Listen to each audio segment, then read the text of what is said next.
येशू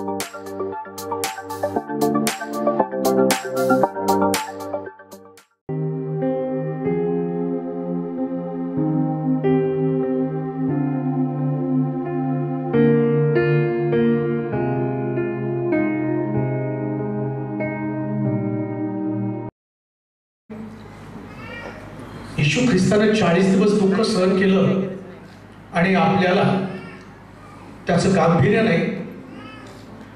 वर्षानुवर्ष याच गोष्टी ऐकून एक आत्मिक मनुष्य, जो मनुष्य आपण तयार करण्याचा प्रयत्न करतो आणि आहे तसं जीवन जगून आमचे ख्रिस्ती सिद्धांत आणि याच्यावरती आमचं स्वर्ग राज्य याची कल्पना करत करत आम्ही स्वर्गामध्ये पोहोचण्यासाठी काय आवश्यक आहे नेमकं ते विसरून जातो. जेव्हा मी बायबलचा अभ्यास केला, येशूला नेमकं काय आवडतं, येशू ख्रिस्त क्रूसावर ते गेला, 7 उद्गार त्याने उद्गारले. त्या उद्गारामध्ये काही सिक्रेट्स, काही रहस्य, आणि या रहस्याला प्रकट करत असताना कशा पद्धतीनं स्वर्ग राज्यामध्ये पोहोचण्यासाठी कोणत्या स्टेप्स, कोणत्या गोष्टी, आता असं गाणं गायलं असतं विश्वास, त्यानं ज्या पद्धतीने ते गीत तुमच्यासमोर सादर केलं, परंतु ते 7 शब्द दुसरं तिसरं काही नसून एक व्यक्ती मेल्यानंतर स्वर्गात कशी पोचते आणि त्याला पोचण्यासाठी काय आवश्यक आहे ते 7 शब्दामध्ये सांगितलंय. आता माझा 7 शब्द हा विषय नाही, त्याच्यासाठी तुम्हाला एखादी गुड फ्रायडेची सभा आयोजित करावं लागेल, मग येऊन ते तुम्हाला 7 शब्द मी सांगेल. परंतु सांगण्याचं तात्पर्य, आता प्रभू येशू ख्रिस्त जे 7 शब्द उद्गारतो, त्या 7 शब्दासाठी जर तुम्ही बघितलं, कधी नाही तेवढी भव्य गर्दी त्या गुड फ्रायडेला, आणि सगळे पांढरे कपडे घालून, इथून तिथून बरं का, सगळे पांढरे कपडे घालून येशूच्या उत्तर कार्याला, फिनरलला जातात. आणि जाण्याच्या अगोदर पहिलंच प्रत्येक चर्च मधलं पहिलं, वक्ता कोण आहे, कोण आहे वक्ते, मग आमच्याकडे हे वक्ते, आमच्याकडे ते वक्ते. मग काही लोक फार सुंदर सांगितलं, परिवर्तन किती झालं, हे बाप्पा यांना क्षमा कर ऐकलं, पण किती लोकांना क्षमा केली हा प्रश्न अनुत्तरितच. त्याचा पहिलाच उत्तर, हे बाप्पा यांना क्षमा कर, हे काय करतात ते त्यांना कळत नाही. पण तो शब्द ऐकून पहिला शब्द त्याला एक गाणं, दुसरा शब्द त्याला एक गाणं, एक प्रकारचं रुटीन ख्रिश्चन लाईफ आम्ही जगत राहतो. आणि जे बिब्लिकल सिद्धांत नाही त्या सिद्धांतावर आम्हाला असं वाटतं आम्ही स्वर्ग राज्य गाठणार आहे. आज एक गोष्ट मी म्हणणार, 40 दिवसानंतर खरंच प्रभू येशू ख्रिस्त मध्ये स्तंभावर गेला का? तुम्ही 40 दिवस येशू ख्रिस्तानं 40 दिवसाचे उपवास केले, 40 दिवस संपल्यावर मग आम्हाला असं वाटतं की चला आता गुड फ्रायडे प्रत्यक्षात पण येतं. ज्यांना 40 दिवस धरता येत नाही ते म्हणतात बुधवार शुक्रवार धरू ना. कुठे बुधवार आणि कुठे शुक्रवार आहे? येशू ख्रिस्त 40 दिवसात, तुम्ही म्हणता गुड फ्रायडेला येशू ख्रिस्त वधस्तंभावरती गेला, पण शुक्रवारी गेलाच नाही. मुळात तो शुक्रवारी गेलाच नाही क्रूसावरती. असं लिहिलं, प्रभू येशू ख्रिस्त मरते समय त्यांना असं म्हटलं, मनुष्याचा पुत्र भूमीच्या पोटामध्ये 3 दिवस आणि 3 रात्र राहील. आता तो रविवारी उठला, गेला शुक्रवारी, शुक्रवारी 1 दिवस 1 रात्र, शनिवार 1 दिवस 1 रात्र, रविवारी तो उठला. 3 दिवस कुठं होतात? एक तर येशू मोठा नाही तर आम्ही कुठे. शुक्रवार 1 दिवस 1 रात्र, शनिवार 1 दिवस 1 रात्र, रविवारी पहाटे उठला, पकडून 3 दिवस 3 रात्र राहिले. येशू म्हटलं, योना सारखं मी भूमीच्या पोटामध्ये जमिनीमध्ये 3 दिवस आणि 3 रात्र. मग आम्ही म्हणतो उत्तम शुक्रवार, उत्तम शुक्रवार, उत्तम शुक्रवार. बरं, आता लॉजिक काय? तो उठला तर रविवारी हे पक्क आहे, कारण शनिवार शब्बात तो तयारीचा दिवस असल्या कारणानं त्याने त्या दिवशी शनिवारी येशू ख्रिस्ताला मसाला लावण्यासाठी, त्याच्या अंगात मसाले भरण्यासाठी, मसाला लावणं म्हणजे मसाले भरणे, पूर्वीच्या काळामध्ये प्रिझर्व्ह राहण्यासाठी सिद्धांत होता तो. पुन्हा एकदा मेलेला व्यक्ती जिवंत होणार आहे. जसं आम्ही पाहतो की गोव्यामध्ये त्या फादरचं प्रेत अजून 300 वर्ष झालं, परंतु ते प्रेत तसंच आहे. तर त्या काळामध्ये मसाले धरून प्रेत प्रिझर्व्ह केलं जातं. तसं येशूचं शरीर प्रिझर्व्ह करावं, जिवंत राहावं, म्हणजे ते सडू नये याच्यासाठी मसाले घेऊन रविवारी पहाटे ते मसाले लावायला गेले. आठवड्याच्या पहिल्या दिवशी असं म्हटले. आठवड्याचा पहिला दिवस म्हणजे रविवार.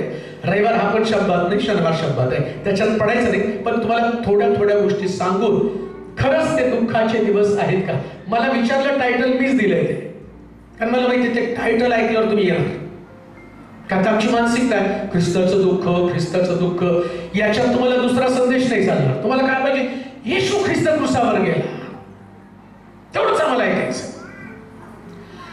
बरं, हे सगळं तुम्हाला माहिती आहे. ते रविवारी आठवड्याच्या पहिल्या दिवशी प्रभू येशू ख्रिस्ताला सुगंधी मसाला घेऊन लावायला गेले.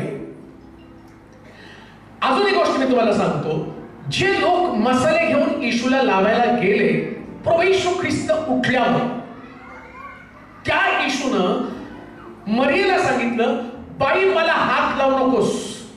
पहिल्यांदा तिने पाहिलं आणि येशू तिला म्हणतो, बाई मला हात लावू नकोस, मला माझ्या बापाकडे जायचं. तोच प्रभू येशू ख्रिस्त पुनरुत्थान झाल्यावर थोमा समोर उभा राहतो आणि थोमा म्हणतो, जोपर्यंत मी तुझ्या कुशीमध्ये हात घालत नाही, तुझ्या हातामध्ये बोट घालत नाही, तोपर्यंत मी तुझ्यावर विश्वास ठेवत नाही. तो प्रभू येशू ख्रिस्त थोमाला आपल्या कुशीमध्ये बोट घालण्यासाठी तो घालून बघ, मी तोच आहे. इकडं मरियेला तो परवानगी देत नाही आणि इकडं थोमाला तो परवानगी देतो. हे सगळं करत असताना हे का, याचं उत्तर कोणी शोधलं नाही. त्याचं कारण मी तुम्हाला सांगतो. या मरियेला तो म्हणतो की तू मला हात नको, माझ्या बापाकडे मला जायचंय. त्याचं कारण काय? मरियेकडं सुगंधी मसाले होते. मरियेचा दृष्टिकोनच काय होता? येशूला मसाला लावायचा. आता सुद्धा 40 दिवसात लोक काय करतात माहिती का? उपासाच्या द्वारे येशूला मसाला लावण्याचं काम करतात. आम्ही धार्मिक आहोत, आमचे उपास स्वीकार, आमच्या उपासाला तू मान्यता दे. यशाचं पुस्तक 58 अध्याय 1 ते 4 वचन वाचू, मग मी तुम्हाला देणार आहे प्रभूला नेमकं काय आवडतं. नेमकं काय आवडतं माझा विषय तो नाही, पण तुम्ही जे करता, ज्याला दुःख सहन म्हटलेलं आहे. यशाचं पुस्तक 58 अध्याय 1 ते 4 वचन. कंठराव कर, कसर करू नकोस. आपला स्वर करण्याप्रमाणे मोठा कर. माझ्या लोकांना त्यांचे अपराध याकोबाच्या घराण्यास त्यांची पातके विदित कर. ते तर रोज माझ्याकडे येतात. माझे मार्ग ते जाणू इच्छितात. नीतीचे आचरण करणाऱ्या व आपल्या देवाचे नियमशास्त्र न सोडणाऱ्या राष्ट्रांप्रमाणे ते माझ्याजवळ रास्त निर्णय मागतात. देवाची समीपता ते इच्छितात. आम्ही उपवास करतो. ते तू का पाहत नाही? आम्ही आपल्या जीवास पीडा देतो. ती तू का लक्षात आणत नाही? पहा, आपल्या उपासाच्या दिवशी तुम्ही आपले कामकाज चालवता. तुम्ही आपल्या सर्व मजुरांकडून काबाड कष्ट करता. पहा, तुमच्या उपासाचा परिणाम तर असा होतो की तुम्ही त्यावेळी कटकटी करता व दुष्टपणाने ठोसाठोशी करता. तुमचा शब्द ऊर्ध्वलोकी ऐकू जावा. यासाठी तुमचे हल्लीचे उपास आहे असे नाही. असे नाही. तो काय म्हणतो माहिती का, तुम्ही उपवास करता, पण यशाच्या पुस्तकामध्ये म्हटलं देव तोंड फिरवतो. आम्ही उपवास करतो, तो तोंड फिरवतो. काय कारण आहे? एक गोष्ट ध्यानात ठेवा, येशू ख्रिस्तानं 40 दिवसाचे उपवास केल्यावर तो क्रुसावरती गेला नाही. 40 दिवसानंतर त्याने उपवास करून नाही क्रुसावर गेला. हे तुमच्या डोक्यात आलेली कल्पना आहे. आणि तुम्ही काय करता माहिती का, ते उपवास करून धर्मशास्त्र पाळणाऱ्या लोकांसारखं आपलं नीतिमत्व घेऊन तुम्ही येशूकडे जातात.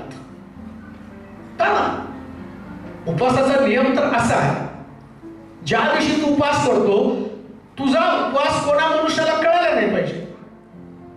आणि आमच्या उपवासाची तर दौंडी आहे. आम्ही विचारतो तुझा कितवा, माझा 10वा. ऐकायला सांगतात नाही बाय मला लेडीज मध्ये जास्त असतात, नाही मला तर तेवढे जमत नाही, मग मी बुधवार शुक्रवार करते. कुठला बुधवार? तुम्ही बुधवार आणला का? ठीक आहे, आमच्या सोलापूरच्या लोकांनी बुधवार केला तर चालेल, कारण आमच्याकडे बुधवारी सुट्टी असते. आमच्याकडे कंपनीला बुधवारी. आता तो म्हटला तुमचा उपवासाचा दिवस कामकाजाचा असू नये, तुमचा उपवास लोकांना कळू नये. आणि मला कोल्हापूरमधनं फोन आले होते, पाळकसाहेब उपवास कधी सोडायचा? धरायचीच मारामार तुमचं सोडायचं चालू झालं, अजून धरलाच नाही. सूर्य मावळल्यावर सोडायचा. आणि बघा आपल्या लोकांनी गडबड करून ठेवली, उन्हाळ्यात उपास ठेवले, लवकर सूर्य जातच नाही खाली. आणि आमचा जीव कसा आहे, कधी तो खाली जातोय कधी. आणि त्याचा परिणाम पोटामध्ये लागली भूक, तेवढ्यात येऊन कोणतरी बोलल्यावर म्हणतो तुमच्या उपासाचा परिणाम कटकटी, भांडाभांडी. ते लेकरू जर पळापळी करायला लागलं ना, ह्या लेकरामध्ये सुद्धा सैतान घुसलो. सैतान त्याच्यात नाही, तुमच्यात घुसला. मत्त्याच्या शुभवर्तमानामध्ये 4था अध्याय आणि त्याचे 1 पासून काही वचन वाचा. मत्त्याचं शुभवर्तमान 4था अध्याय 1 पासून काही वचन. म्हणजे तुम्हाला मी अजून सांगत नाही, तुम्हाला माझा विषय अजून लांब आहे, परंतु त्याच्या अगोदर तुम्ही दुःख सण म्हणताना त्याच्या संबंधानं थोडस तुम्हाला दाखवायचंय. मत्त्याचं शुभवर्तमान 4था अध्याय 1 पासून. तेव्हा सैतानाकडून येशूची परीक्षा व्हावी म्हणून आत्म्याने त्याला अरण्यात नेले. मग त्याने 40 दिवस व 40 रात्री उपास केला. त्यानंतर त्याला भूक लागली. कोणी पण कशासाठी येशूने उपास केला आणि कोण उपास करण्यासाठी भाग पाडलं? काय वाचलं तुम्ही आता? असावर सिस्टर. तेव्हा सैतानाकडून येशूची परीक्षा व्हावी म्हणून आत्म्याने त्याला अरण्यात नेले. मग त्याने 40 पवित्र आत्म्यानं उपवास करण्यासाठी त्याला अरण्यात नेलं. कशासाठी? सैतानाकडनं त्याची परीक्षा व्हावी. म्हणजे तुम्ही उपवास करता तर कशासाठी करता? सैतानानं तुमची परीक्षा घ्यावी. येशूची परीक्षा घेण्यासाठी कोण घेऊन गेलं त्याला अरण्यामध्ये? पवित्र आत्मा. पवित्र आत्म्याने त्याला सांगितलं तुला उपवास यासाठी करायचा आहे की सैतानाकडनं तुझी परीक्षा होणार आहे. उपवास म्हणजे आत्म्यामध्ये बलवान. मला जसं कळतंय, जसं माझा ख्रिस्ती कुटुंबात जन्म झाला, माझ्याही ज्यासाठी उपवास करत होती, त्या उपवासाचं कारण होतं माझे वडील दारू पित होते हो, आणि त्यांची दारू सुद्धा म्हणून ते उपवास करत होते. 40 दिवसाच्या उपवासामध्ये कुणाकडे तरी मिशन आहे, मुलीचं लग्न जमलं पाहिजे, कोण म्हणतं नोकरी लागली पाहिजे म्हणून 40 दिवसाचे उपवास, कोण म्हणतं लेकरं व्हायला पाहिजे म्हणून 40 दिवसाचे उपवास. मग तुम्हाला नोकरी पाहिजे, तुम्हाला लेकरं व्हायला पाहिजे, तुम्हाला लग्न व्हायला पाहिजे, सगळं तुमचं, आणि बिल फाडता येशूच्या नावावर. ख्रिस्ताचं दुःख सहन, अरे सगळं तर तुमच्यासाठी आहे. बरं काही लोकांचे फोन मला येतात ना, तर बाळासाहेब उपवासाला रताळ वेफर चालतेत का? अरे खाण्यातच तुमचं सारं आयुष्य चाललंय. रताळे खाता, वेफर्स खाता. मी कोल्हापूरचं नाही, मी सोलापूरचं सांगतो. मी गेलो एका घरामध्ये प्रार्थना करण्यासाठी. बाळासाहेब माझा आज उपवास मग या वेफर्सवर रताळ्यावर प्रार्थना करा. आणि रताळ्या दडतो कशाला?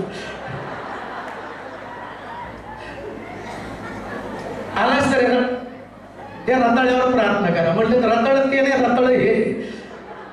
त्याला ते कळत पण नाही. उपवास म्हणजे अन्न त्याग करणं. आणि जसं प्रभू येशू ख्रिस्त 40 दिवस आणि 40 रात्र अरण्यामध्ये देवाच्या सहवासात राहून पवित्र आत्म्याकडनं त्यानं सहाय्य मिळवलं आणि डोंगरावरती सैतानाला हरवलं. हा उपवास आहे. हा उपवास आहे. उपवास म्हणजे सैतानाला हरवणं. आणि उपवास केल्यावरती आता मत्त्याच्या शुभवर्तमानामध्ये 4थ्या अध्यायात येशूने उपवास केला. आणि क्रुसावरती कधी गेला? तेव्हा नाही गेला. आता त्यानं उपवास केले आणि तो गेला कुठं ते आपण वाचूया. 12 वचन, 4था अध्याय 12 वचन. हा वाचा. त्याने 40 दिवस उपवास केले. 12 वचनामध्ये काय लिहिलं वाचा. मत्ती 4:12. नंतर योहानाला अटक झाली आहे. अटक झाली आहे हे ऐकून येशू गालिलात निघून गेला. कुठे गेला हो? पण तुम्ही डायरेक्ट त्याला क्रुसावर पाठवला ना. आता 40 दिवसाचे उपवास केले, तो गेला कुठं? आणि गालिलामध्ये गेल्यावर त्यानं पाण्याचा द्राक्षरस केला. हा पहिला चमत्कार. म्हणजे मिनिस्ट्रीच्या सुरुवातीला येशू ख्रिस्त 40 दिवसाचे उपवास करतो आणि पाण्याचा द्राक्षरस करतो. तुम्ही किती पाण्याचे द्राक्षरस केले हो? एवढे वर्ष उपवास धरता. तुमच्या उपवासानंतर घरात भांडणं सुरू झालेली, मंडळी भांडणं सुरू झालेली. आणि मला माहिती आहे काही लोक उपवास धरला तिथं जर वादाचा प्रसंग आला ते काय म्हणतात, 40 दिवस संपू दे मग तुझं बघते. तर 40 दिवस सहन करायचं नाही. पवित्र दिवस आहेत ते, पवित्र. आणि मग 40 दिवस संपले. आता बोल काय मग शास्त्रात लिहिले? आता तुमच्या उपवासाचा परिणाम तर वादावादीत, भांडाभांडी. मी तर देवाजवळ प्रार्थना करतो, देवा यायचंच ना तर 40 दिवसात ये. थोडी तर ख्रिस्ती लोक उचलली जातील. उपवास संपल्यावर येऊ नको. एक बी सापडणार नाही. एक सुद्धा सापडणार नाही. बघा तुम्ही 40 दिवस एवढं कंट्रोल करतात ना. 40 दिवस नाही हो, दाढी करायची नाही, नख कापायची नाही, दारू प्यायची नाही. ईस्टरचा शेवटचा आशीर्वाद घेतला की दारूच्या बुद्ध्यामध्ये गाडी गेली, संपले उपवास. पवित्रीकरण 40 दिवसामध्ये. मग तो काय म्हणतो, मला हे पसंत पडणारे उपवास नाही. ऐका बरं का, बायबल मधलं सिक्रेट, बायबल मधलं रहस्य, एक सुद्धा उपवास करणाऱ्या व्यक्तीला येशू ख्रिस्ताला सुखलोक दाखवला नाही. जन्मभर चोऱ्या करणारा व्यक्ती शेवटच्या क्षणाला क्रुसावरती फक्त प्रभू येशू ख्रिस्ताला म्हणतो, हे प्रभू तू देवाचा पुत्र आहे आणि तू राजाधिकाराने परत येणार आहेस, त्यास माझी आठवण कर. त्यास येशू त्याला म्हणतो, आज तू माझ्या बरोबर. उपवास करणाऱ्यांचं काय? उपवास करणारे एकाला पण म्हणलं नाही. एक वचन वाचा म्हणजे तुम्हाला समजेल. मत्त्याचे शुभवर्तमान 9 अध्याय 14 ते 17 वचन. आता तुम्ही म्हणाल, पाळक साहेब आम्ही तर दुःख घेऊन आलो, तुम्ही आम्हाला जास्त दुःखी करायला लागला. उपवास भरून आलो, आता मीटिंग संपल्यावर घरी जाऊन जेवायचंय. पण तुम्हाला कळेल तुम्ही काय करता आणि कसा करायला पाहिजे. हे अजून एक गोष्ट सांगतो बरं का, तुम्ही उपवास केला म्हणून तुम्ही नरकात जाणार नाही आणि उपवास केला म्हणून पण स्वर्गात जाणार नाही. केला म्हणून नरकात जाणार नाही आणि केला म्हणून पण स्वर्गात जाणार नाही. पण होणार काय माहिती का, फक्त बॉडी पेन, सलाईन नाही झालं, शरीरातलं पाणी कमी झालं. काही लोक फार कट्टर असते, नाही माझा फार कडक आहे म्हणजे मी पाणी पण पित नाही. मर तसंच, पाणी पण पिऊ नको, चहा पण पिऊ नको. बरं ठीक आहे, तू पाणी पित नाही म्हणून देव, अरे तिने पाणी, अगं बाई तू पाणी पिऊ नको, जेवण खाऊ नको, अन्न त्याग करण्यापेक्षा पाप त्याग कर ना. मुख्य भाग काय वाचा ते समजेल तुम्हाला. मग त्याचं शुभवर्तमान 9 अध्याय 14 ते 17 वचन. त्यावेळेस योहानाचे शिष्य, नीट ऐका बरं का, त्यावेळेस योहानाचे शिष्य त्याच्याकडे येऊन त्याला म्हणाले, आम्ही व परुषी पुष्कळ उपवास करतो पण आपले शिष्य उपास करत नाही. कोण उपवास करत नाही? आणि तुम्ही कोण आहात?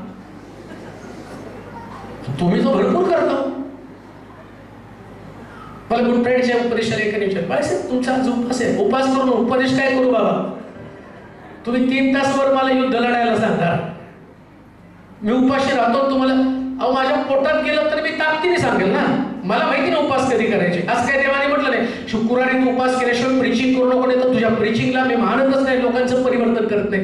मी शुक्रवारचे उपास न करता प्रीचिंग करतो आणि प्रीचिंग केल्यावर लोकांचं जीवन बदलतं. मुळामध्ये जीवन बदलण्यासाठी उपासाची गरज नाही, जीवन बदलण्यासाठी पश्चातापाची गरज आहे. पश्चातापाची गरज आहे. आता येशूचे शिष्य उपास करत नव्हते. येशूनं शास्त्री आणि पुरुषांची कुरकुर काय, अहो आम्ही उपास करतो तुमचे शिष्य का उपास करत नाही? येशू काय म्हणतो बघा.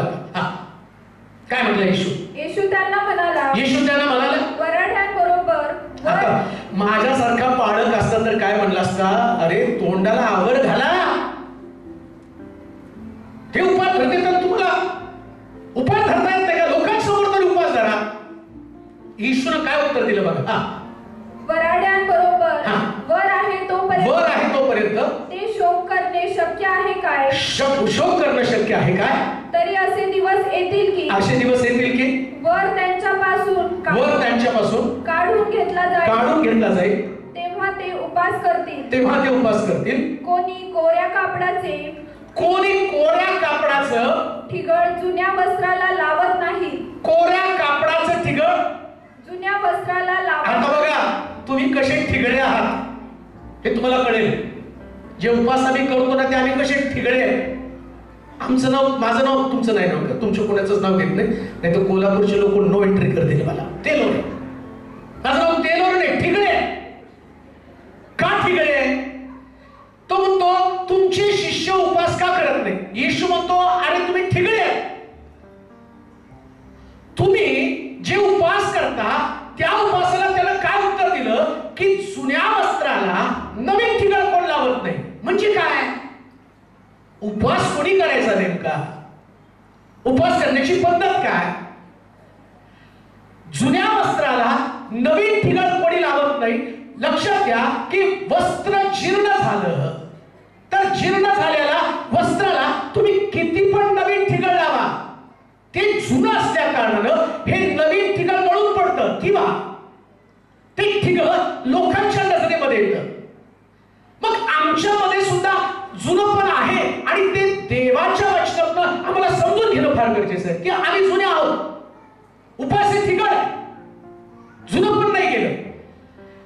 ते उपवासा संबंधाने विचारतात आणि येशू उपवासा संबंधाने बोलताना काय म्हणतो? तुम्ही उपवास नावाचं ठिगळ जुन्या वस्त्राला लावलेलं आहे. ते ठिगळ आहे. पुढे वाचा.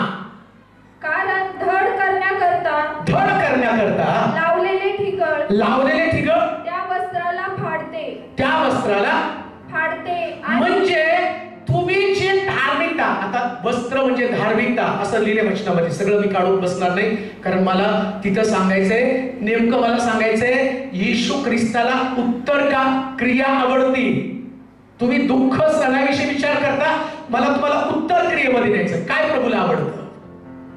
तुम्ही मरणासंबंधीचा विचार करता, पण येशू ख्रिस्त मेल्यानंतर काय करावं याच्या संबंधाने बोलत आहे. माझे 2 दिवस त्याच्यात असणार आहे. आज पहिला उपदेश असेल माझ्या उत्तर कार्यासाठी, म्हणजे येशूला उत्तर कार्य आवडते. उद्या माझा संदेश असेल ख्रिस्ताच्या ज्या वधस्तंभाच्या खुणा आहेत त्यानं शरीरावरती घेतल्या, त्या शरीरावरच्या खुणा देवाच्या वचनात सांगितल्याप्रमाणे त्या तुमच्या शरीरावरती तुम्हाला धारण करायच्या.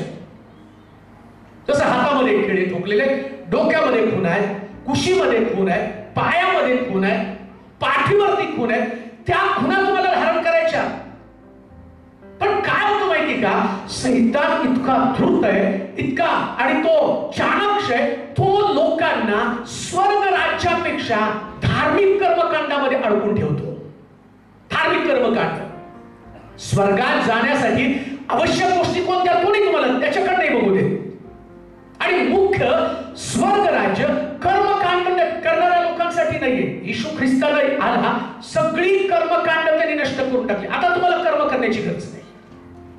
आता कोणतंच कर्म तुम्हाला स्वर्गामध्ये नेणार नाही. तुम्हाला येशूवरती विश्वास ठेवायचा. त्या विश्वासाच्या द्वारे तुमचं तारण होणार आहे आणि तुम्ही नवीन मनुष्य बनणार. निकोदेमस प्रभू येशू ख्रिस्ताकडे रात्रीच्या समय येऊन एक प्रश्न करतो, मला सार्वकालिक जीवन मिळावं म्हणून मी काय केलं पाहिजे? धर्मशास्त्र जाणणारा व्यक्ती, कर्मकांड करणारा व्यक्ती, कर्मांच्या द्वारे देवाला प्रसन्न करणारा व्यक्ती, त्याच्या समोर सुद्धा मोठा प्रश्न पडला, स्वर्ग राज्यात पोहोचावं म्हणून मी काय केलं पाहिजे? आज आम्ही देखील कर्मकांड करत आहोत. देवाचे प्रिय लोक, जागे व्हा. ज्या गोष्टी आम्ही करत आहोत त्या गोष्टीला खरं स्वरूप केव्हा प्राप्त होणार आहे? तो म्हणतो, जुनं कापडाला नवीन ठिगळ लावून कोणी सुद्धा त्या कापडाला नीट करू शकत नाही, वस्त्र नीट करू शकत नाही. मग जुनं कापड आणि नवीन कापड ओळखायचं कसं काय? काय केलं? आता समजा तुम्हाला उपवास करायचा, एकाला आत्मिक व्यक्ती, बायबल तसं सांगत नाही बरं का तुम्ही उपवास करू नका, करा उपवास. येशूने 40 दिवस केले. अजून एक गोष्ट तुम्हाला सांगतो, येशूनं वर्षात 3 वर्षाच्या सेवेमध्ये फक्त एकदा 40 दिवसाचे उपवास केले. किती वेळा केले हो? आणि आम्ही किती वेळा करतो? नेहमीच आला पावसाळा आरोग्य सांभाळा. दरवर्षी आमची 40 दिवसाचे उपवास येतात आणि दरवर्षी आमच्या चर्चमध्ये भांडणं आहेत, दरवर्षी आमच्या घरात भांडणं आहेत, दरवर्षी आमचा एकच विषय, पळत साहेब माझा नवरा व्यभिचारात अडकला, पळत साहेब माझा पोराला काम नाही. मग एवढे उपवास केले, काम पण नाही लागलं, नवऱ्याचा व्यभिचार नाही सुटला, मुलीचं लग्न नाही झालं, डिलिव्हरी नाही झाली, सगळे प्रॉब्लेम तसे. मग आम्ही काय म्हणतो, देव आमचं काय करत नाही? यशाच्या पुस्तकामध्ये सांगितलं, तुम्ही उपवास केला, देवानं मान फिरवली.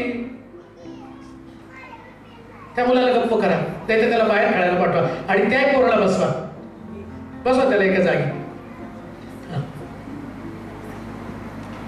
देव आमचं ऐकत नाही. कशासाठी? तो जुन्या कापडाला नवीन ठिगळ लावत नाही. आता जुनं कापड आणि नवीन कापड, इफिस्कराचं पत्र 4था अध्याय 22 पासून काही वचन वाचूया. इफिस्कराचं पत्र 4था अध्याय 22 पासून. जुनं कापड नवीन कापड, तुम्हाला समजेल कोणतं कापड जुनं आहे आणि कोणतं ठिगळ. आता बघा, उपवास हे ठिगळ आहे बरं का. आता कोण जुनं आहे आणि कोण कोणामध्ये ते जुनपणे वाचेल? ते असे की तुमच्या पूर्वीच्या आचरणांसंबंधी जो जुना मनुष्य, म्हणजे जुनं कापड, जो जुना मनुष्य, त्याचा तुम्ही त्याग करावा. त्याचा तुम्ही त्याग करावा. तो कपटाच्या वासनांनी युक्त असून त्याचा नाश होत आहे. आणि तुम्ही आपल्या मनोवृत्तीमध्ये नवीन भावे आणि सत्यापासून निर्माण होणारे नीतिमत्व व पवित्रता यांनी युक्त असा देव सदृश्य निर्माण केलेला नवा मनुष्य धारण करा. पुढे वाचा 32 पर्यंत. म्हणून लबाडी सोडून देऊन तुम्ही प्रत्येक जण आपापल्या शेजाऱ्यांबरोबर खरे बोला, कारण आपण एकमेकांचे अवयव आहोत. तुम्ही रागवा परंतु पाप. ऐका, उपवास हे ठिगळ आणि जुनं कापड काय? लबाडी. उपवास करतील पण लबाडी नाही सोडणार बरं का. लबाड्या तर पाण्यासारख्या, एवढ्या पाण्यासारख्या लबाड्या ना, मी तर म्हणतो बऱ्याच ख्रिस्ती लोकांचं स्वर्ग लबाडीनेच मुकणार आहे. प्रामाणिक नाही ते, कुणालाच प्रामाणिक नाही. लबाडी तुमच्याकडे आहे, खोटेपणा तुमच्याकडे आहे आणि उपवासाचं ठिगळ लावता. बायबल सांगता जुना मनुष्य, अहो खरं बोलायला तर शिका ना आधी. खरं नाही बोलणार, सत्य नाही स्वीकारणार, अंगीकारणार. लक्षात घ्या, असं लिहिले शास्त्रामध्ये, सैतान लबाडाचा बाप आहे. सैतान कुणाचा बाप आहे? लबाड्या करून संध्याकाळी हे आमच्या स्वर्गातील बापा. संध्याकाळची प्रार्थना, प्रभूची प्रार्थना. बरेच साहेब प्रभूच्या प्रार्थने शेवट नाही करत. अहो केला असता, तुमच्यावर दया आली. लबाड्या करताना म्हणते आमच्या स्वर्गातील बापा. तो स्वर्गातील बाप म्हणतो, अरे लबाडा तुझा बाप सैतान आहे. कशासाठी लबाड्या करता आणि उपवासाचा ठिगळ लावता? जेव्हा तुमच्या जीवनातला लबाडी करा, अन्यथा ते ठिगळ आहे. आणि काय काय ठिगळाचं? तुम्ही सगळं ते कापडच खराब करायला लागला. हो, कसं कापड खराब करता? ते कापड आता बघा, ख्रिस्ती व्यक्ती एखाद्या कापडाप्रमाणे. ख्रिस्ती व्यक्ती म्हटल्यावर आता मी इथं या ठिकाणामध्ये मी पाळक आहे. आता लोक या कापडाला बघतायत आणि मग सगळ्याला वाटतं काय सुंदर बोलतात ते लोक पाळक साहेब, आणि मी लबाड्या केल्या आणि कुठल्या तरी व्यक्तीला काय लबाड माणूस आहे हा. आता लबाड माणूस म्हटल्यानंतर माझी इमेज हा पाळक आहे, माझी इमेज काय हा आहे, माझी इमेज काय देवाचं वचन सांगतो, माझ्याकडे लोक तारण्यासाठी बघणार आहे. आणि लबाडीमुळे काय होतं माहिती का, सगळी माझी इमेजच फाटून जाते ना. नवीन कापड प्रिचिंगचं कापड मी लावलं पण ती सुने लबाडी नाही सोडली, मग आता प्रिचिंगच्या कापडानं माझं आहे ते सगळं कापड फाडलं जातं. मग तो म्हणतो तुम्ही जे करता, उपवास करता, ते जुन्या कापडाला नवीन ठिगळ लावलंय. ठिगळ नवीन आहे, कापड जुनं आहे, लबाडी आहे. अजून काय काय अजून? तुम्ही रागवा परंतु पाप करू नका. तुम्ही राग आहे बरं का. राग म्हणजे काय? जुनं कापड. आणि उपवास म्हणजे काय?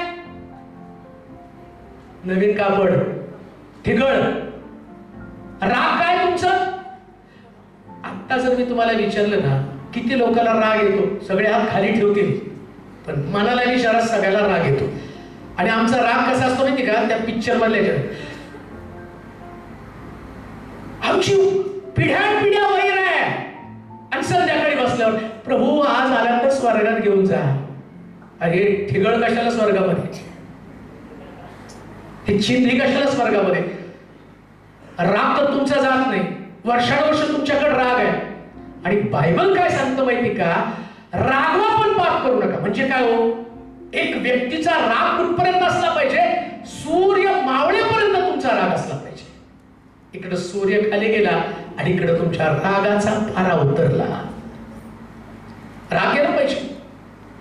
उपवास हे तुमचं ठिगळ आहे, पण राग हे तुमचं जुनं कापड आहे. आता प्रश्न तोच आहे, काय महत्वाचं आहे? महत्वाचं आहे ते राग सोडणं, उपवास नाही. राग सोडला, प्रभू तुम्हाला सांगतो तुम्ही सगळ्यात मोठ्या असणाऱ्या गोष्टीवरती विजय मिळवला असं म्हटलं बायबलमध्ये. रागावरती विजय मिळवलं एखाद्या नगर जिंकण्यापेक्षा श्रेष्ठ आहे. रागावरती विजय. बारीक सारी गोष्टीचा राग येतो आम्हाला.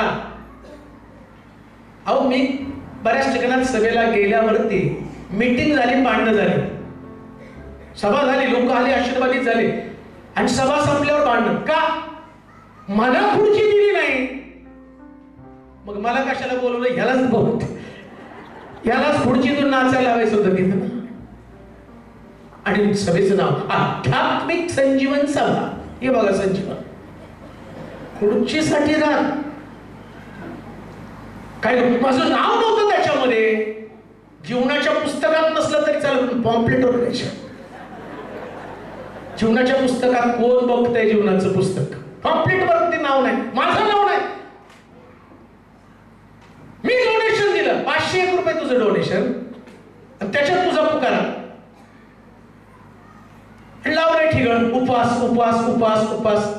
शास्त्र सांगतं या हाताचं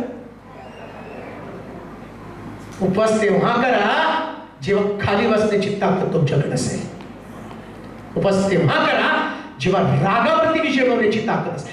नवीन वस्त्र बनवू द्या, वस्त्र नवीन बनलं पाहिजे. उपवास हे ठिगळ आहे. लक्षात घ्या, काय गोष्टी तुम्हाला आवश्यक आहे. शास्त्र सांगतं येशूला त्या पुरुषाने म्हटलं तुमचे शिष्य उपवास करत नाही. येशू म्हटला जुन्या कापडाला नवीन ठिगळ कसं काय लावता येईल? मुळामध्ये आमच्यात राग आहे, मुळामध्ये आमच्यात लबाड बोलण्याची प्रवृत्ती आहे. सगळं लबाडीने आम्ही करतो, इतके लबाड. मी आता लबाडी संबंधाने बोलणार नाही, मला मुख्य भागाकडे जायचंय. पण एक गोष्ट तुम्हाला सांगतो की तुम्हाला पुढे काय वाचा, 2-3 गोष्टी त्यातल्या, सगळ्या गोष्टी नाही पाहता येणार. पुढे वाचा. आणि सैतानाला वाव देऊ नका. सैतानाला वाव देऊ नका. चोरी करणाऱ्याने पुन्हा चोरी करू नये. तर त्यापेक्षा गरजवंताला देण्यास देण्यास, गरजवंताला देण्यास, आपल्या जवळ काही असावे म्हणून, आपल्या जवळ काही असावे म्हणून, जे चांगले ते जे चांगलं आपल्या हाताने करून, आपल्या हाताने करून उद्योग करत राहावे. उद्योग करत राहावं. पुढे, तुमच्या मुखातून कसलेच कुचके भाषण, कसलंच कुचकं भाषण न निघो, पण गरजेप्रमाणे उन्नती करिता ते चांगले तेच मात्र निघो. उपवास करायचा आणि टोमणे मारायचे. काही लोकांचं बोलणं एवढं कुचकं असतं ना. अहो, साधे कोणी कपडे घातले तर त्याच्यात काय कपडे, ह्याच्यावर हा रंग सूट होतो का? अरे बाबा, त्याचे कपडे, त्याचं शरीर त्यानं विदूषकासारखं फिरू दे ना. तुला काय पडले त्याच? कुचकं नाचकं भाषण, बारीक सारी गोष्टीमध्ये टीका टिप्पणी, कुणावरती कमेंट्स पास करणं आणि उपवास करणं. प्रश्न तोच आहे. या पृथ्वी तलावर देवानं तुम्हाला तुमच्या जीवनाचं करेक्शन, तुमचं करेक्शन करण्यासाठी ठेवलंय. ऐका बरं का मी काय बोलतो. तुम्ही जिवंत काय माहिती का? तुम्हाला तुमचं जीवन रिपेअर करायचंय. अजून एक गोष्ट मी तुम्हाला सांगतो. जेव्हा तुम्ही दुसऱ्याच्या जीवनाला करेक्ट करण्यासाठी कमेंट्स पास करता, तेव्हा तुम्ही पाप कर्म करता. तुम्ही पाप कर्म करता. का माहिती का? जेव्हा प्रभू येशू ख्रिस्त शिमोनाच्या घरामध्ये, जो जकातदार आहे त्याच्या घरामध्ये तो गेला. आता मला वाटतं ते वचन वाचू म्हणजे तुम्हाला समजेल.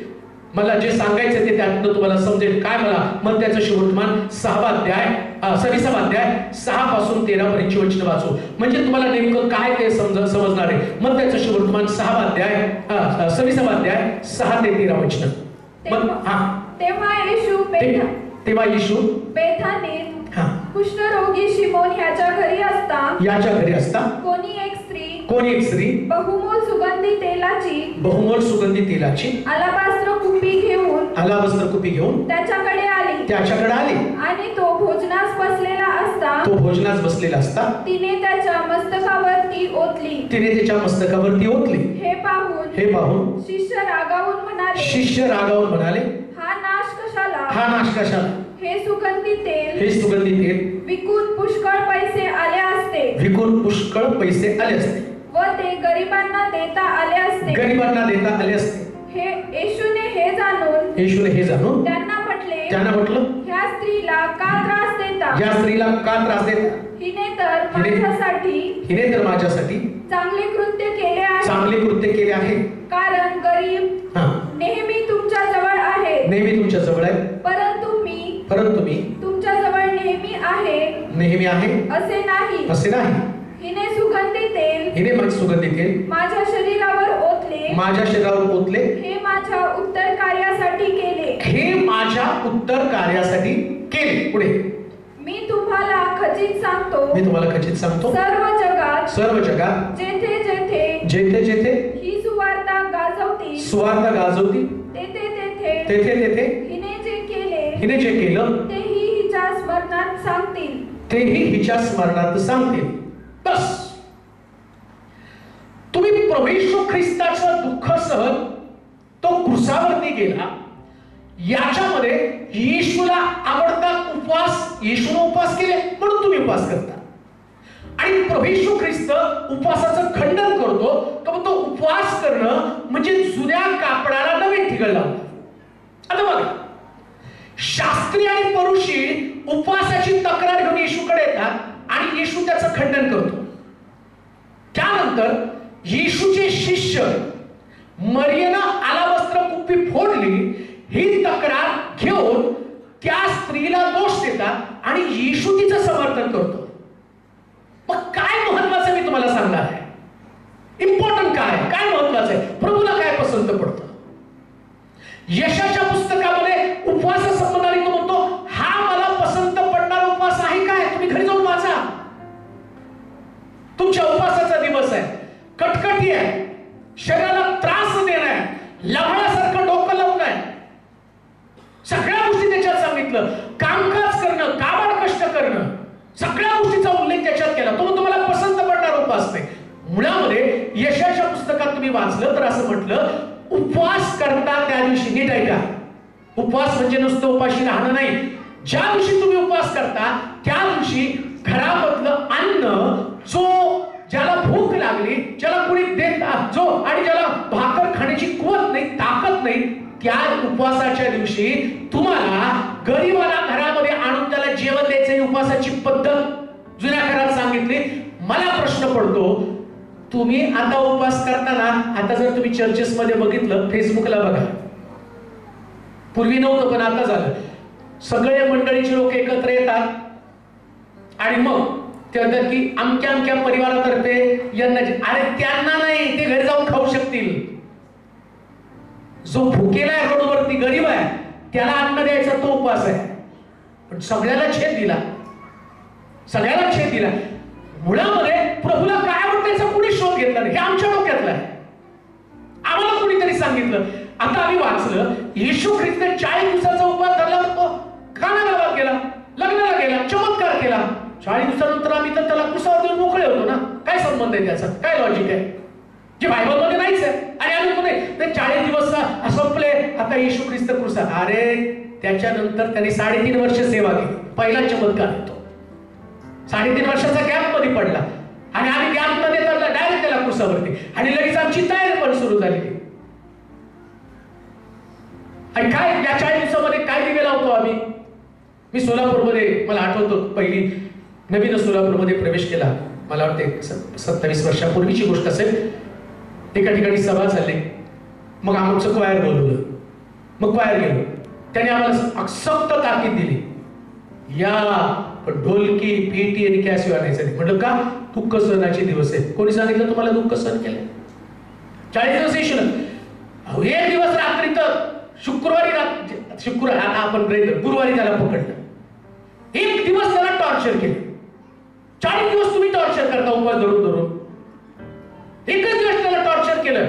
बरं, क्रुसिफिकेशन किंवा वधस्तंभी जाणं त्याला वलांडनाचा सण म्हटलेला आहे. आणि वलांडनाच्या सणाचा नियम काय माहिती का तुम्हाला? कसा वलांडनाचा सण काय साजरा करायचा? तो म्हटलं कोकऱ्याची मुंडी, पाय आणि आतडी खा. आणि आम्ही 40 दिवसात मटणच बंद करतो. आणि त्याच्यात म्हटलं तुम्ही मुंडी, पाय, आतडी खायची. मग कुठून आलं? नाही, ते नाही खात ना 40 दिवसात, मग आम्ही पण मटण खात नाही. मग तुम्ही त्यांच्यासारखे ख्रिस्ती म्हणण्याचा पण तुम्हाला अधिकार दिलाय. काय आवश्यक आहे? प्रभू येशू ख्रिस्त शिमोनाच्या घरामध्ये गेल्यावर, त्या जकार्याच्या घरी गेल्यावर मरिया आला वस्त्र कुपी फोडती आणि येशू काय म्हणतो? माझ्या उत्तर कार्यासाठी हे तिला करू द्या. येशू मेल्यानंतर प्रतिकात्मक तो बोलत आहे. तिने बघा, मरिया सुगंधी मसाले घेऊन येशूला लावायला गेला आणि येशू पुनरुत्थान झाला. आणि इथं या ठिकाणची जी मरिया आहे, ही मरिया आलावस्त्र कुपी घेऊन जाते आणि जिवंतपणे येशूच्या पायावरती फोडते. यांना येशूच्या शरीरात मसाले घालायचे आणि येशू ख्रिस्त या मरियाला सांगतो, हे माझ्या उत्तर कार्यासाठी तिनं केलं. अजून एक गोष्ट मला सांगतो, तो म्हणतो हिनं केलेली गोष्ट जिथं जिथं सुवार्ता जाईल, तिथं तिथं हिचं नाव माझ्या बरोबर जोडलं जाईल. तुमचे उपवास येशू बरोबर नाव जोडणार नाही, पण आलावस्त्र कुपी फोडल्यावर तुमचं नाव जगाच्या कानाकोपऱ्यात येशू ख्रिस्त येईपर्यंत जोडलं जाईल. ही गोष्ट आम्हाला प्राप्त करून घ्यायची. काय करणार आहात? एक्झॅक्टली आम्हाला काय करायचंय? एक्झॅक्टली आम्हाला काय करायचंय? आत्मिक जीवनामध्ये आम्हाला जागरूकता आवश्यक आहे. आमचं आत्मिक जीवन आम्हाला सांभाळायचंय. जुन्या वस्त्राला नवीन ठिगळ लावू नकोस. उपवास हे तुमचं नवीन ठिगळ आहे आणि तुमचं जुनं जीवन, त्याच्यामध्ये राग आहे, द्वेष आहे, लोभ आहे, दोष देणं आहे. मी सुरुवातीला तुम्हाला सांगितलं, येशूचे शिष्य मरियेला पाहून दोष देतात. तो म्हणतो, कोण ही स्त्री आहे जी येशूच्या पायाला हात लावत आहे? नीट आहे का? यांच्या धार्मिकतेनं यांना प्रौढ बनवलंय, यांच्या धार्मिकतेनं त्याला कडक बनवलंय, यांच्या धार्मिकतेनं त्यांनी लोकांमध्ये भेद निर्माण केला. यांची धार्मिकता मरियेला दोषी ठरवत आहे. ऐका, धार्मिक बनणं म्हणजे दुसऱ्याला दोषी ठरवणं नव्हे. धार्मिक बनणं याचा अर्थ दावीद म्हणतो, माझं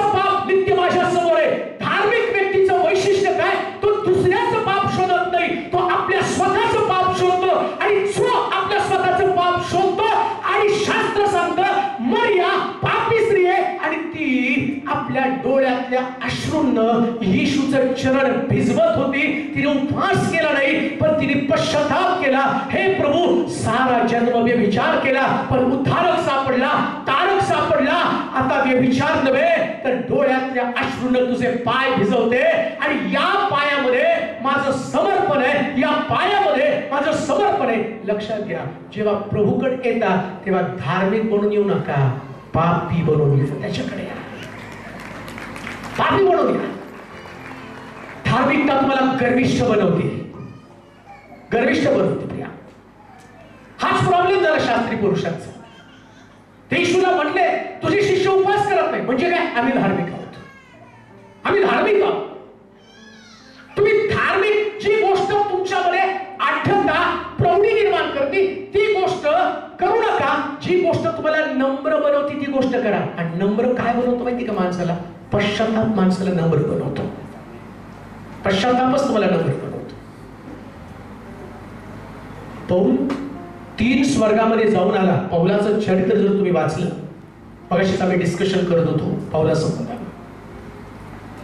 हा पौल जो आहे ना, तो पौलाला ज्या पद्धतीनं त्याचं चित्रण करत आहात, तो पौल म्हणतो मी ख्रिस्ताचं अनुसरण करतो, तुम्ही माझं अनुसरण करा. पण हा जो पौल आहे ना, त्याच्यामध्ये पण ती धार्मिक आढळता आली होती. पौलाला सुद्धा वाटत होतं की मी सेवा करताना ज्या पद्धतीनं अलकजार तांबट नावाचा व्यक्ती आहे, त्यानं मंडळीमध्ये आणि पौलाच्या जीवनामध्ये प्रॉब्लेम केले. त्या पौल म्हणतो, अलकजार तांबट हा जो व्यक्ती आहे, यानं माझ्या जीवनात फार मोठे प्रश्न निर्माण केले, आणि प्रभू त्याला त्याचं पुरेपूर शासन ते करणार आहे. आता पौलाला काय वाटलं माहिती का? धार्मिक व्यक्तीला कोणी समस्या निर्माण करू नये. आम्हाला काय वाटतं, मी धार्मिक आहे ना, मग मला कोणी समस्या निर्माण करू नये. पण मुळामध्ये धार्मिकाची परीक्षा होती. तुम्ही धार्मिक आहात का नाही याच्यासाठी परीक्षा असते. आणि परीक्षा कोणाकडनं असते? परीक्षा अवतीभोवतीच्या लोकांकडनंच असते. येशू ख्रिस्ताला विकलं कोणी? कोणी विकलं? कोणीच विकलं? अरे कोणी विकलं? यहूदा इस्करियोत. तो कोण आहे?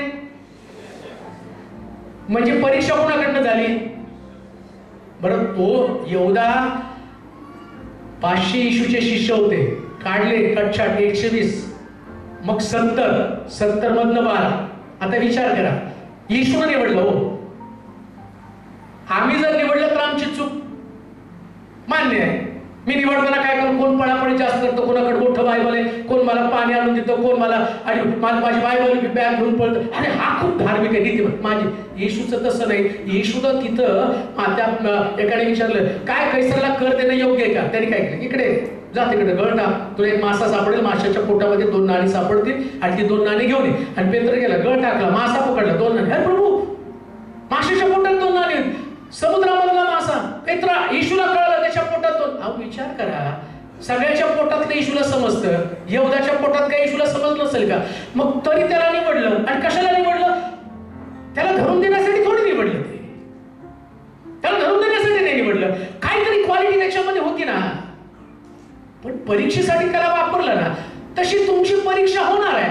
आणि परीक्षा होत असताना तुमचं काम काय? जसं पौलाला राग आला, आणि आता पौल आपल्या रागाचं खंडन, एकीकडे तो म्हणतो मी ख्रिस्ताचं अनुसरण करतो, तुम्ही माझं अनुसरण करा. पौलाला ज्याची या आत्मिक गोष्टीची जागरूकता होती, त्यास तो पौल काय म्हणतो माहिती का? जगात सगळ्यात मोठा पापी मी आहे. कशाला झाला हो त्याला त्या गोष्टीचा? म्हणून मी तुम्हाला सांगतो, उपवास ही तुमची धार्मिकता. आणि तुम्ही काय? मी उपवास केला, मी उपवास केला, मी उपवास केला. अरे उपवास नाही, पश्चाताप केला का? प्रॉब्लेम पश्चातापाचा आहे. उपवास तुला स्वर्गात नेणारच नाही, कोणाला स्वर्गामध्ये नेणार नाही, किती पण उपवास करा. लक्षात घ्या, उपवास करणारा व्यक्ती स्वर्ग राज्यात जाईल अशा कोणत्याच गोष्टी सांगितल्या नाही. उपवासाचा परिणाम तुम्हाला स्वर्ग. इथं तर यशाच्या पुस्तक, तुमच्या उपवासाचा परिणाम ठोसाठोशी भांडणं, वादविवाद. उपवासाचा परिणाम तर ठोसाठोशी भांडण झालेले, आणि वाद करण्याला स्वर्ग राज्य नाहीये. प्रॉब्लेम तो इथं काय म्हटलं, त्या ठिकाणामध्ये असं म्हटलं, तिनं त्याच्या मस्तकावर कुपी फोडली, आणि कुपीतलं तेल मौल्यवान अशा ठिकाणामध्ये त्या येशूच्या मस्तक, काय येशूला आवश्यक आहे कुपी फोडणं? नीट ऐका, काय कुपीचा अर्थ आहे? उपवास करता, ख्रिस्ताचं दुःख सहन. आता 40 दिवस येशूला दुःख झालं नाही, तो विषय बाजूला काढून टाका. हा विषय तर सोडूनच द्या. ख्रिस्ताचं दुःख सहन 40 दिवस, त्याला 40 दिवस दुःख झालं नाही आणि 40 दिवसानंतर तो वधस्तंभी गेला. पण हा विषयच बंद करा. तुमच्या उपवासाचा आणि ख्रिस्ताच्या दुःख सहनाचा काही संबंध नाही. आता मुख्य विषयावर काय आहे? येशूला काय आवडलं? तुम्ही 40 दिवस दुःख करता हे आवडतं का? मरियेनं आलावस्त्र कुपी त्याच्या मस्तकावर ओतली, ती मस्तकावरची ती कुपी फोडली आणि त्या कुपीतलं तेल येशूला आवडलं. नीट ऐका, काय आत्मिक अर्थ समजून घ्या. स्पिरिच्युअल मिनिंग काय, आत्मिक अर्थ काय? येशू म्हणतो हिनं जे केलं ते माझ्या उत्तर कार्यासाठी, आणि हिचं नाव जिथं जिथं माझं नाव झालं तिथे हिचं नाव येणार, जिथं पण जाईल. आणि बघा हो, घडलं येरुशलेमेत. आणि आज या हॉलमध्ये एवढे लोक आहेत आणि एवढ्या लोकांसमोर आज प्रीचिंग कोणाचं? तर मरियेचं, जिने आलावस्त्र कुपी फोडली. तुम्ही 40 दिवस उपास करताय, पण तुमच्या एकाच नाव मी जाऊन कुठं नाही सांगणार. मी कोल्हापूरमध्ये गेलो, तिथल्या लोकांनी 40 दिवस उपास केले होते, खूप चांगले होते. तुमचं काहीच गुणगान होणार नाही. मरियेनं ते उपास धरले नाही, तिने कुपी घेतली, येशूच्या चरणावर फोडली आणि तिच्याविषयी वर्षानुवर्ष चर्चा. आणि त्याच्यावर जातो मी आज इथं बोलल, दुसरीकडे अजून मरियेविषयी बोलल. आणि तुम्ही युट्यूबला बघा, या मरियेविषयी मी संदेश दिलेला आहे. त्या आलावस्त्र कुपीमध्ये, ते आलावस्त्र कुपी, त्याला संगमरवरी कुपी, त्याला 7 छटा आहे. त्या 7 छटांमधले जे आणि अर्थ आहे ते पण आता मी ते नाही तुम्हाला सांगणार. त्या आलावस्त्र कुपीमधल्या छटा आणि त्याचे वेगवेगळे रंग, ते वेगवेगळे रंग मी तुम्हाला या भागात नाही सांगणार, इथं नाही सांगणार. पण मी ते सांगणार आहे की मरियेनं आलावस्त्र कुपी फोडली आणि ती कुपी येशू म्हणतो माझ्या उत्तर कार्यासाठी. उत्तर कार्यासाठी म्हणजे मेल्यानंतर करायच्या गोष्टी. मी तुम्हाला मेल्यानंतरच्या गोष्टी सांगत आहे. येशू ख्रिस्त मेला, पण तुम्ही मेल्यानंतर काय करायला पाहिजे होतं जे प्रभूला पसंत आहे? तर तो म्हणतो जिवंत असताना तिनं आलावस्त्र कुपी फोडली आणि कुपीतलं तेल माझ्या मस्तकावर ओतलं. नीट आहे का? या मस्तकामध्ये तेलाच्या अभिषेकाची फार मोठी गरज आहे बरं का. तेलाचा अभिषेक जो आहे ना, तो तेला असं मला वाटतं स्तोत्र 23 मध्ये पण तो म्हटलं नाही का, परमेश्वर माझा मेंढपाळ आहे. आणि पाठ आहे तुमचं. मला माहिती कोल्हापूरच्या लोकांचं सगळं स्तोत्र पाठ. मला कोल्हापूरचे लोक आणि बिंदास बोला, तुम्हाला काही भाषी देणार आहे चुकलं तरी. परमेश्वर माझा, किती छान. परमेश्वर माझा मेंढपाळ. हो, पुढे हा बसवितो, अजून जवळ नेतो. स्वर्ग पक्क बरं का तुमचं. हा हा, तो माझा जीव ताजा तवाना करीत. हा, अजून तो आपल्या नावाकरिता मला नीती मार्गाने चालवितो. बापरे. हा, पुढे मृत्यूछायेच्या दरीतून मी जात असलो हा, तरी कसल्याही क्लेशास भिणार नाही. पुढे कारण तू माझ्याबरोबर आहे. माझ्या बरोबर आहे. तुझी आकडी व तुझी काठी मला फिरते. अरे किती छान. पुढे तू माझ्या शत्रूच्या देखत मज पुढे ताट वाढितो. हा, तू माझ्या डोक्याला तेलाचा अभ्यंग करीतोस. येशूच्या डोक्याला आलावस्त्र कुपी फोडून तिने तेलाचा अभ्यंग केला. येशूला अभिषेक केला आणि येशूला ते आवडलं. तुम्ही उपवास करता, येशूला वाटतं आलावस्त्र कुपी फोडावी आणि तेलाचा अभिषेक माझ्या डोक्यावरती करा, त्याच्या डोक्यावरती. काय अभिषेक आहे? आणि त्याला तो अभिषेक एवढा का आवडला? वास्तविक पाहता मरिया अभिषेक करताना मरियेची जी आयडेंटिटी, तिची ओळख आहे ती व्यभिचारी स्त्री आहे.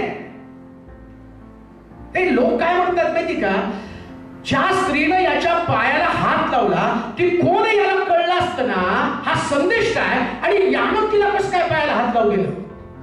आणि येशू ख्रिस्त तिच्याकडनं आलावस्त्र कुपी फोडून घेतो आणि त्याच्या मस्तकावर ते तळ ओतून घेतो आणि तो म्हणतो हिने मला पसंत पडलेली गोष्ट हिने केली. कोणती गोष्ट? यानं कुपीतलं तेल माझ्या डोक्यावरती टाकलं. नीट ऐका, अभिषेकाच्या तेलाचं वैशिष्ट्य आहे, जेव्हा जेव्हा अभिषेक झाला तेव्हा तेव्हा त्या व्यक्ती व्यक्तीला अभिषेकाच्या द्वारे वेगळं केलं गेलेलं आहे. दाविदाला अभिषेक झाला राजा म्हणून, शौलाला अभिषेक झाला राजा म्हणून. प्रत्येक व्यक्तीला अभिषेक वेगळा करतो. आता इथं या स्त्रीनं येशूच्या डोक्यावरती अलबस्त्र कुपी फोडून त्याला वेगळं केलं. म्हणजे काय हो, ऐका, काय तत्व आहे, काय सिद्धांत आहे. जी गोष्ट प्रभूनं या मरियेच्या बाबतीमध्ये केलं, मरियेनं त्या येशूच्या डोक्यावरती अभिषेक केला, अलबस्त्र कुपीतला अभिषेक केला. आणि अभिषेक करणं म्हणजे काय माहिती का, येशू ख्रिस्ताला राजा म्हणून स्वीकारणं, त्याला राजा म्हणून स्वीकार. मुळामध्ये उपवास करण्यापेक्षा त्याला राजा म्हणून स्वीकारायचं. म्हणजे काय करायचं, जे 40 दिवसामध्ये तुम्ही तत्व सिद्धांत गोष्टी ठरवता, मी 40 दिवसामध्ये दारू पिणार नाही, 40 दिवसामध्ये राजा देव तुमच्यामध्ये राजा असतो. मी शिवी देणार नाही, मी व्यभिचार करणार नाही, मी कोणाला वाईट बोलणार नाही, कोणाची निंदा करणार नाही, कोणाला अपशब्द बोलणार नाही. 40 दिवसामध्ये तुम्ही देवाचं राज्य तुमच्यामध्ये ठेवता. पण मी असं म्हणेल, 40 दिवसामध्ये नव्हे, मरेपर्यंत येशू तुमचा राजा असला पाहिजे, मरेपर्यंत त्याच्यामध्ये तुमचं राज्य असलं पाहिजे प्रियानो. आणि जेव्हा तुम्ही रोज प्रभूकडे प्रार्थना करताना, प्रभूनं प्रार्थना शिकवली आणि त्या प्रार्थनेतलं त्याचा कळवळा काय होता, तो होता तुम्ही जेव्हा प्रार्थनेला बसाल तेव्हा अशी प्रार्थना करा, हे आमच्या स्वर्गातील बापा, तुझं नाव पवित्र मानलं जाऊ, तुझं राज्य येऊ. लक्षात ठेवा, तुमच्यामध्ये देवाचं राज्य येणं अतिशय गरजेचं होतं. मरेमध्ये आजपर्यंत स्वतःचं राज्य होतं, मर्या स्वतःच्या इच्छेप्रमाणे आज या पुरुषाबरोबर संबंध, उद्या त्या पुरुषाबरोबर संबंध. पण जेव्हा तिला प्रभू येशू ख्रिस्त भेटला, तिनं आता दुसऱ्या कोणाशी संबंध ठेवले नाही, राजाशी संबंध प्रस्थापित केले. हीच गोष्ट प्रभूला आवडती. आज रात्री जर तुम्हाला देव तुमच्याकडनं अपेक्षित काय करतो, उपवासापेक्षा देवाचं राज्य तुमच्यामध्ये यावं, देवाचं राज्य तुमच्यामध्ये यावं, ही गोष्ट येशूवरती प्रभाव टाकणारी गोष्ट आहे. त्या गोष्टीचा प्रभाव येशूवरती पडणार आहे. आजपर्यंत आपण आपल्या इच्छेप्रमाणे जगलो, मर्जीप्रमाणे जगलो, मला जसं पाहिजे तसं जगलो. शिष्यांकडे पाहून येशूला वाईट वाटलं. काय म्हटलं माहिती का तो, ही माझ्या उत्तर कार्यासाठी करत आहे. म्हणजे काय, मी मरणं आणि मी मेल्यावरती कोणीतरी अशा प्रकारची प्रोसेस करावी. कसली प्रोसेस, म्हणून सुरुवातीला मी तुम्हाला सांगितलं, उत्तर कार्यासाठी मरियेनंच सुगंधी मसाला घेऊन आली होती, पण येशूनं त्या मरियेला हात लावू दिला नाही. ऐका, काय वाक्य, बायबलचं सिद्धांत आणि त्याचं डॉक्टरीन, त्याच्यातलं सिक्रेट मी तुम्हाला सांगतो. शिष्य मरियेला हात लावू देत नाही त्याच्या पायाला, तो ते व्यभिचारी आहे, ती कशी काय त्याच्या पायाला हात लावती. आणि येशू ख्रिस्त पुनरुत्थान झाल्यावरती पुन्हा मरिया त्याच्या शरीराला हात, माय गुरुजी रब्बी, मग त्याच्या अंगाला हात, येशूने तिला हात लावू दिला नाही, मरियेला हात लावू दिला, त्याचे पाय पुसू दिले, त्याच्या अलबस्त्र कुपी त्याच्या चरणावरती ओतले, तिला हात लावू दिला. ती व्यभिचारी होती, हिला हात लावू दिला नाही. परिवर्तन झाल्यावरती पण फरक काय आहे, हा फरक आहे, तिने मसाल्यावरून मेलेला ख्रिस्त तिला आवडत होता. मरियेमध्ये फरक आहे, तिनं मसाला मेलेल्या ख्रिस्ताच्या शरीरामध्ये पुरण्याचं काम आणि भरण्याचं काम करत होती. पण ही जी मरिया जिवंत ख्रिस्ताला राजा म्हणून स्वीकारत आहे. मेलेला ख्रिस्त गाजवू नका, जिवंत राजाची घोषणा करा. जिवंत राजा तुम्हाला आवश्यक आहे. आणि तुमच्या प्रार्थनेप्रमाणे तुम्ही म्हटलं पाहिजे, प्रभू तुझं राज्य माझ्या जीवनामध्ये येऊ दे, माझ्या मर्जीप्रमाणे मी नाही चालणार. पौलाला ते कळलं, म्हणून पौल म्हणतो, आता मी माझ्या ठाई राहत नाही, तर ख्रिस्त माझ्या ठाई राहतो. आमच्यामध्ये कोण राहतं, फार महत्वाची गोष्ट आहे. आमच्यात राहतं कोण, आमचे स्वभाव आमच्यावरती राज्य करत आहे का. राग आमचा स्वभाव आहे, आमच्यावरती राग राज्य करत आहे. राग, दोष देणं हे आमच्यावरती राज्य करत आहे. एक व्यक्तीला जर खरा ख्रिस्त समजला ना, अजून एक गोष्ट तुम्हाला सांगतो. जेव्हा दाविदावरती तेलाचा अभिषेक केला, त्यावेळेस अभिषेक केल्याबरोबर दावीद राजासारखे त्याचे विचार बनले. अजून एक गोष्ट तुम्हाला सांगतो. शाऊल त्याच्या बापाने त्याची हरवलेली गाढवी शोधण्यासाठी त्याला पाठवलं, आणि इकडं देव शमूएलाला सांगतो, शौल नामक इसम तुझ्याकडे गाढव शोधण्यासाठी येईल आणि त्याला तू इस्रायलाचा राजा बनव, त्याच्या डोक्यावरती अभिषेक कर. बघा आता इकडं शौल गाढवी शोधत शोधत आला. मग त्याने सांगितलं की इथं कोणी संदेश नाही. त्याला भेटल्यावर तो सांगा कुठं गाढव आहेत काय ते. तो गेला तिथं. गेल्यावर म्हटलं इकडे माझ्यावर पंक्तीला बस. आणि तो शमूएल त्याला सांगतो की देवानं मला सांगितलं तुला अभिषेक करायला आणि मी तुला अभिषेक करतो, तो इस्रायलचा राजा. आता बघा अभिषेक झाल्यावर शौल परत गाढव शोधायला गेला नाही. राजा गाढव शोधायला गेल्यावर बरं दिसेल का? राजा गाढव नाही शोधत. तुम्हाला पण अभिषेक झाला पण अजूनही तुम्ही गाढव शोधता. हो, गाढव म्हणजे तुमचे स्वभाव आहे. हे गाढव आहे, चौकात बांधलेले गाढव. एका व्यक्तीला ज्यास अभिषेक होतो त्यास तो भांडणाच्या ठिकाणात सापडत नाही, गाढव लाथा मारतो. म्हणतात गाढवाच्या मागे थांबू नये, शहाण्याच्या पुढे थांबू नये. शहाण्याच्या पुढे थांबलं की तो अपमान करतो, गाढवाच्या मागे थांबलं की तो लाथा घालतो. आणि मंडळी सगळे लाथा घालणारच गाढव आहे आणि उपवासही धरतात, लाथा पण घालतात. ह्या बाळकाला जाऊ द्या, त्या बाळकाला जाऊ द्या, हे चोर कुठवर त्या पॉम्पलेट घेऊन फिरायचं. खजिनदाराने चोरी केली. यहूदा इस्करियोत कोण होता आणि काय केलं त्याने? अहो बोला, घरून तर दिलं पण चोऱ्या केल्या का नाही? दान कोशातले पैसे बायबल मध्ये गेलं म्हणजे सगळ्याला माहिती होतं. मग काही शिष्याने चिठ्ठ्या पाठत यहूदा चोर, यहूदा चोर, यहूदा चोर. आमचं येशूची घोषणा कमी, चोराची घोषणा जास्त सगळ्या. अहो खजिनदार पद आल्यावर प्रत्येकाला लेबल लागतच. यहूदा खजिनदार होता, तो चोर होता. बरं चोर होता ना, करू दे त्याला चोऱ्या, एक दिवशी पोट फुटून मरेल. तुमचं लक्ष तर स्वर्गाकडे जातं ना. आत्मिक जीवनाची काळजी कधी? आत्मिक जीवनाचं मुख्य फोकस तुमचं आत्मिक जीवन. इथं मरिया काय करते, तिचा स्वभाव काय, ती व्यभिचारी आहे की आमकं आहे, ही लोकांची चर्चा. आणि येशूची चर्चा काय? ती व्यभिचारी हे माहिती आहे तुम्ही म्हणता, पण तिने रडली, पश्चाताप केला, अश्रू माझ्या पायावरती गाळले, तिचे विचार बदलले. विचार बदलले तिचे. काय म्हटलं येशू माहिती का? अरे शिमोना, तुझ्या घरामध्ये आल्यावर, गुरु घरात आल्यावर शिष्याचे पाय धुवायला पाहिजे, हा नियम आहे. तुम्ही नुसतं मला जेवायला बसवलं, एकाने पण पाय धुतले नाही. ती पापी स्त्री असून तिला देवाचे नियम माहिती आहे. कधी कधी धार्मिकाला देवाचे नियम माहित नसतात, पण पाप्याला देवाचे नियम माहित असतात. आणि जो पापी व्यक्ती देवाचे नियम पाळतो आणि पश्चाताप करतो, तो पापी असला तर देव त्याला शिष्यांच्या वरचा दर्जा देतो. पापी होती ती, पापी होती. तुम्ही शिष्य असून तुम्हाला काय माहिती? काय तुम्हाला अहो काय नॉलेजच नाही त्यांना. यांची गडबड काय शिष्याची? प्रभू आलाय प्रभू, त्यांची गडबड शिष्यांची. त्यांनी विचारलं असेल गुरुजी काय खातात? नाही आमच्या गुरुजींना व्हेज नाही चालत, नॉनव्हेज. त्यांची गडबड. अहो गुरुजीचे पाय धुवाय हे सांगा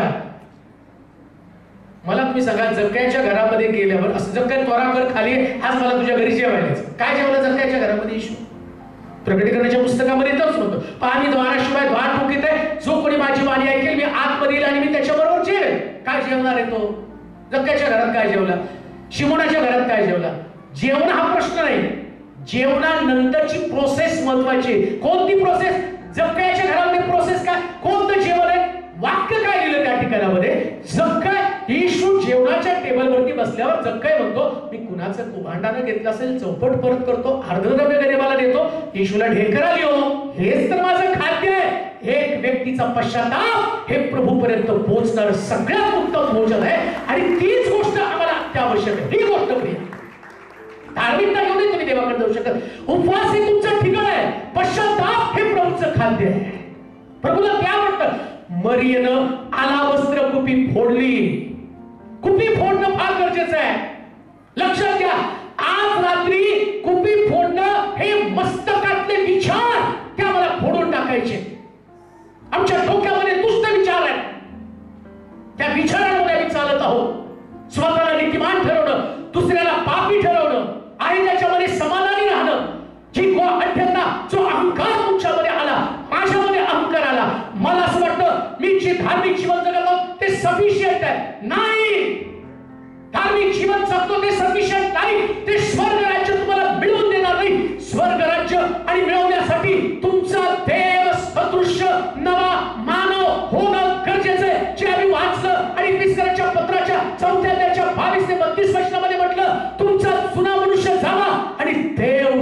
मनुष्य, नवा मनुष्य व्हावा.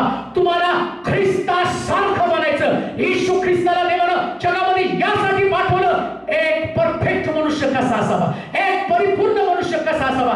ना पौल परिपूर्ण आहे, ना पेत्र परिपूर्ण आहे, ना दिनाकरण परिपूर्ण आहे, ना बेनिहित परिपूर्ण आहे, ना तेलोरे परिपूर्ण आहे, ना त्या ठिकाणामध्ये अमित खानगे परिपूर्ण आहे. कोणी परिपूर्ण नाही. पण एक गोष्ट 100% परिपूर्ण फक्त माझा येशू आहे आणि मला त्याच्यासारखं बनायचंय. जोपर्यंत मी त्याच्यासारखं बनत नाही तोपर्यंत स्वर्ग राज्याची कल्पना माझ्याकडे येऊ शकत नाही. आणि आज रात्री प्रभू तुम्हाला तीच गोष्ट सांगत आहे, मरियेनं केलेलं, माझ्या उत्तर कार्यासाठी केलेली आलावस्त्र कुपीचं फोडणं, हे सगळ्यात मोठं समर्पण आहे.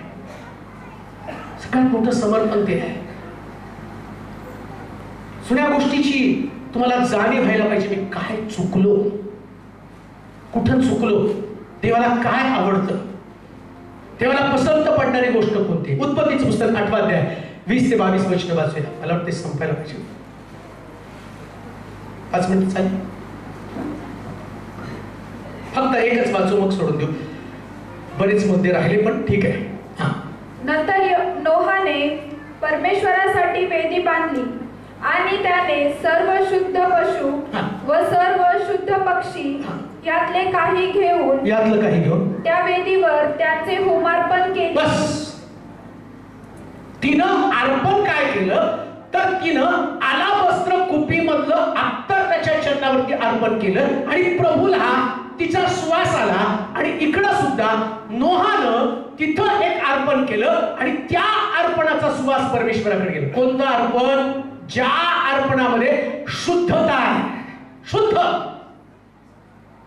अर्पण त्यानं केलं. कोणत्या पण गोष्टी वेदीवरती नाही अर्पण केल्या. वास येणाऱ्या गोष्टी, प्रभूला ज्याचा वास येतो, दुर्गंधीयुक्त नाही, सुगंधी अर्पण. कोणतं सुगंधी अर्पण आहे? आत्म्याच्या द्वारे निष्पन्न होणारं फळ, आनंद, प्रीती, शांती, सहनशीलता, ममता, चांगुलपण, इंद्रियदमन, सौम्यता, लीनता आणि इतर आणखी गोष्टी काय आत्म्याच्या द्वारे याचा सुगंध प्रभूकडे जातो. देहाचे तर कर्म उघड, कर्म, अशुद्धपणा, कामातुरपणा, मूर्तीपूजा, वैर, कलह, चेटके, पक्षभेद, हेवा, दारूबाजी, रंगेलपणा, या सगळ्याचा दुर्गंध आहे. हे अर्पण नाही वेदीवरती चालत. आता बघा, उपवास करता हेवा आहे, उपवास करता दारूबाजी, उपवास करता रंगेलपणा आहे. हे सगळं दुर्गंधीयुक्त अर्पण कसं काय प्रभूला घेऊन जाऊ शकता? सुवास तर तुमच्या कशाचा सुवास आहे? प्रीतीचा सुवास आहे. एकमेकांची प्रीती करा उपवास करण्यापेक्षा. विश्वास, आशा आणि प्रीती तिन्ही टिकणाऱ्या वस्तू आहेत, त्याच्यामध्ये प्रीती सर्वश्रेष्ठ आहे. आता प्रश्न तोच आहे, उपवास भरपूर आहे पण द्वेष मनामध्ये आहे. मनामध्ये खूप द्वेष आहे एकमेकाविषयी. आणि काय त्या उपवासाचा फायदा होणार आहे? मग मी तुम्हाला काय सांगतो, उपवास केला नाही तर प्रभू असं म्हणणार नाही, अरे तू उपवास केला नाही तुला स्वर्गात नाही घेणार मी. आणि मग तुम्हाला स्वर्गात तो काय म्हटला माहिती का? तुमची एकमेकावर प्रीती असेल तर तुम्ही माझे शिष्य आहात. म्हणजे तुमची ओळख काय? प्रीती हो. शिष्यत्व याला म्हटले. म्हणून जाता जाता मी तुम्हाला सांगेल, मरियेनं आलावस्त्र कुपी फोडली. देवाचे प्रिय लोक, ज्या पद्धतीनं तिनं आपलं मन तोडलं, प्रभू समोर अश्रू गाळले, ती रडली, लोक तिला नावं ठेवत होते, तिने लोकांची पर्वा केली नाही, तिला स्वतःची ओळख होती. तिने आतापर्यंत व्यभिचार केला होता, परंतु आता येशूकडे आल्यावर ती म्हटली, माझा व्यभिचार या अस्वांमधनं धुवून टाकत आहे, माझा व्यभिचार या अस्वातनं धुवून टाकत आहे. प्रभू, आजपर्यंत मी अनेक वेळा या शरीराचा व्यापार केला, पण आता व्यापार करणार नाही. जो खरा सुगंध मला व्यभिचारात मिळत होता, आता मी व्यभिचार करणार नाही, तर सगळा सुगंध माझ्या देते आणि माझ्या प्रभूला तो सुगंध देऊन सांगेल, इथून पुढे दुसरा पुरुष नव्हे तर माझा ख्रिस्त हे माझ्या जीवनाचं जगण्याचं ध्येय बनून जाईल. देवाचे प्रिय लोक, जाता जाता मी तुम्हाला सांगेल, या गोष्टी करण्यापेक्षा प्रभूला आपलं जीवन द्या, आपलं मन प्रभू समोर उघडं करा. आणि मग मी तुम्हाला सांगतो, जगाच्या कानाकोपऱ्यात जसं मरियेचं नाव पोचलं, तसं तुमच्या धार्मिकतेचं नाव पोचणार आहे. आपल्या जागेवरती आपण उभं राहूया, आपले डोळे आपण बंद करूया, आपल्या मान आपण झोपूया, आपले डोळे आपण बंद करू. पटकन आपल्या जागेवरती आपण उभं राहूया, आपले डोळे बंद करू. परमेश्वरासमोर आपण स्वतःला नम्र करूया, देवासमोर नम्र होऊया, कोणी कोणाशी बोलू नका. आज रात्री जर खरंच देव आमच्याशी बोललेला आहे, देवाचं वचन आमच्याशी बोललेलं आहे, प्रभूच्या वचनानं जर आमच्या अंतःकरणामध्ये चुटपुट लागलेली आहे आणि जर आम्हाला खरंच वाटतं की मरियेसारखं काहीतरी शुद्ध प्रभूला अर्पण करावं. शिमोनाच्या घरामध्ये मरिया गेली, शिमोनानं मेजवानी दिली, पण मरियेने डोळ्यातले अश्रू दिले. शिमोनाच्या घरामध्ये गेली, शिमोनानं आदरातील ते केलं, पण मरियेनं पश्चाताप केला. आज तुलनात्मक जीवन आपण पाहूया. एवढे वर्ष व्यभिचार केलेली मरिया एका पश्चातापानं प्रभूची लाडकी बनली. एवढं वर्ष पाप करणारी स्त्री, जिचं पाप पाहिल्यावर लोक तिला नावं ठेवत होती, पण प्रभूनं तिला एक नवीन नाव दिलं. मला पसंत पडणारी गोष्ट तिने केली, सगळं पुसलं केलं. आज रात्री अंतर्मुख होऊया, कोणी कुठं मागू नका. आपले हात उंच करू. कोणीतरी पश्चाताप करेल आणि म्हणेल, देवा मला धार्मिक बनून नाही तर मला पश्चातापी बनून तुझ्या समोर यायचं आहे. मला धार्मिक नाही, मला पश्चातापी बनायचं आहे.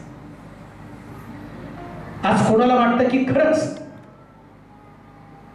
प्रभूच्या हाती मी समर्पित व्हावं, माझ्या जीवनातलं उत्तम ते प्रभूला मी द्यावा. कोण आहे? कोण आज रात्री या ठिकाणामध्ये आहे? प्रभू तर सगळ्याला बारकाईनं पाहत आहे, सगळ्यांना बारकाईनं पाहत आहे. कोणतरी मरीसारखं पुढे येऊन म्हणेल, प्रभूजी आसमानी मला तुझे चरण भिजवून टाकायचे, मला वस्त्रकुपी मला फोडायची, मला तुला पसंत पडणारी गोष्ट करायची, प्रभू मला तुझ्यासाठी करायची. कोण व्यक्ती म्हणणार? चला असं वाटतं आज रात्री असं काहीतरी प्रभूसाठी करावं, आपली जागा सोडून तुम्ही पुढे या. ज्याला वाटतं प्रभूला नव्या रीतीने माझं समर्पण करावं, त्याने हळुवारपणे आपल्या जागा सोडा. गीत चालू असताना मी तुम्हाला आमंत्रण